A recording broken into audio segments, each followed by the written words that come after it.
Since last week's drop halted right over 1550, there could be growing optimism for an upswing heading into March, especially if price keeps closing over the 0.5 to 0.618 retracement range. Though it would be unrealistic to expect crossing over 20 without buying volume at least at 30 million. Unless price keeps closing near the low $15 range, starting to fill in the gap by the first week of March is less likely. Then, although it's possible for NVIDIA stock price to keep rising at this steeper angle towards the next major extension range starting around 864, it would be preferable to drop on a path similar to the lift stock chart onto a shallower angle on the next lowest fan line, with a key lower boundary at the gap up range revolving around the mid-700s. So unless there are 3 closes in a row under 750 before the month ends, a sudden gap fill is less likely. On the RIVN chart, a sharp contrast with a gap down towards new record lows, where a combination of reaching the $10 boundary and short-term overextension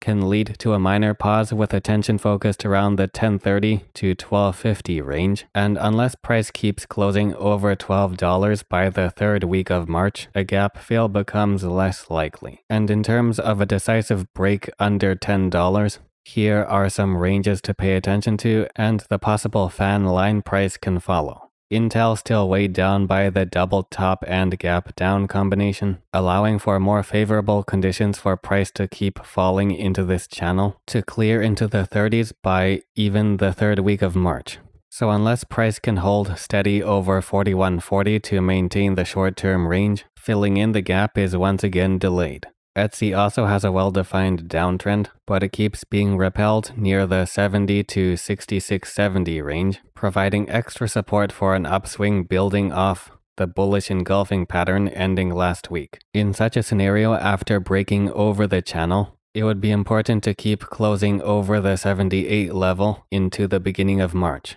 for a better position to return near previous highs. And although this range does offer strong long-term support, continuing to trade within it past the boundaries of the spirals can point to the building of selling pressure for a bearish continuation into the second half of March.